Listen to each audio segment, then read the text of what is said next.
boys and girls, Moses and Aaron went to the king of Egypt. They said, "The Lord God says, 'Let my people go into the desert so that they can honor me with a celebration.'" The king replied, "Who is this Lord, and why should I obey him? I refuse to let you and your people go."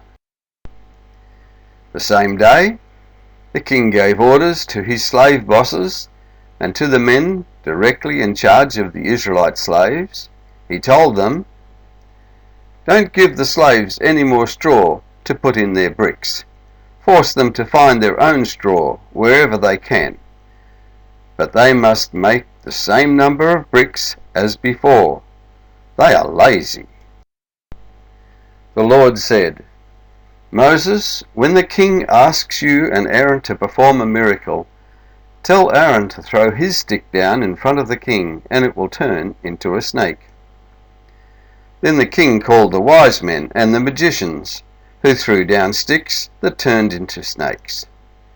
But Aaron's snake ate theirs. The king refused to let the people go. Now the plagues. The first plague was water to blood. And Moses was told by the Lord, "Tomorrow morning take the stick that turned into a snake, then wait beside the Nile River for the king." And the next morning Moses commanded Aaron to hold his stick over the water. And when he did, every drop of water in Egypt turned to blood, including rivers, canals, ponds, even the water in buckets and jars.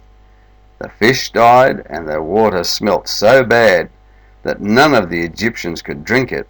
Blood was everywhere in Egypt. But the Egyptian magicians used their secret powers to do the same thing.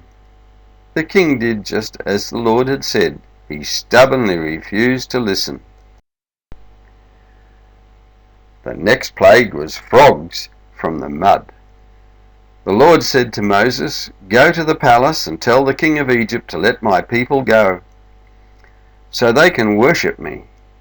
If he refuses, I will cover his country with frogs." But the magicians used their secret powers to do the same thing. The king sent for Moses and Aaron and told them, "If you ask the Lord to take these frogs away from me and my people, I'll let your people go." But when the frogs were gone, he changed his mind. The next plague was gnats in the air. The Lord said to Moses, "Command Aaron to strike the ground with his stick, and everywhere in Egypt the dust will turn to gnats."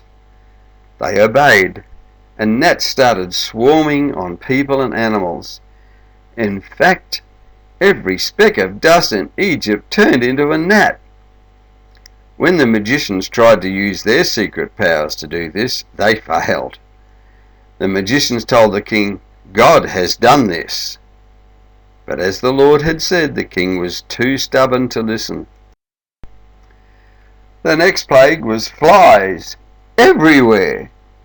The Lord said to Moses, "Early tomorrow morning, while the king is on his way to the river, go and say to him, 'The Lord commands you to let his people go, so they can worship him.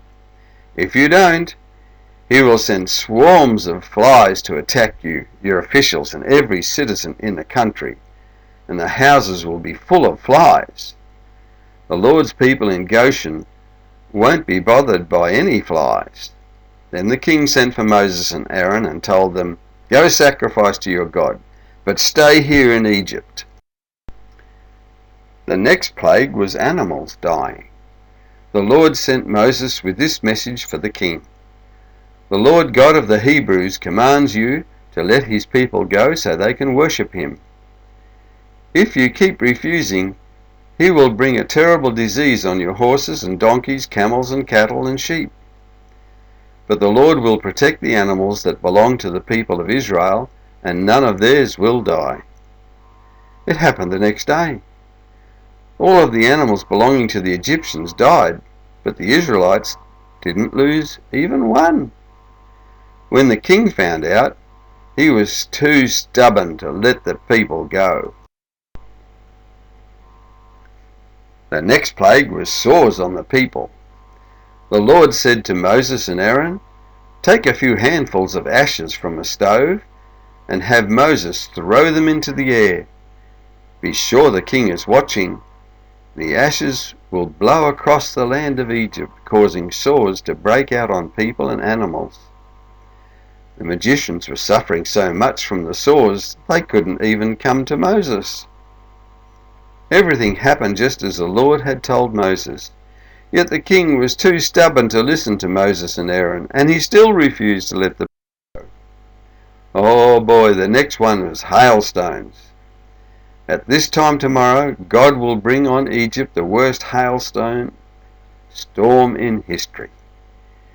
You had better give orders for every person and animal in Egypt to take shelter, and if they don't, they will die. And Moses pointed his stick towards the sky, and hailstones started falling everywhere, and the thunder roared, and lightning flashed back and forth, striking the ground.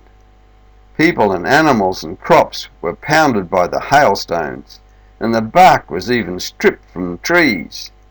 Only Goshen, where the Israelites lived, was safe from this storm. Locusts. Moses and Aaron went to the king and told him, "How long will you stubbornly refuse to obey? Release my people so they can worship me. Do this by tomorrow, or I will cover your country with so many locusts that you won't be able to see the ground." By morning, the ground was black with the locusts. They ate everything on the trees and in the fields. Nothing green remained in Egypt, not a tree or a plant. The king still refused to let the Israelites go. Then there was darkness, black as the night, 3 whole days without any light. The next story is going to be about the 10th plague, the last one, so terrible that the king and the people pay the Israelites to leave Egypt that night.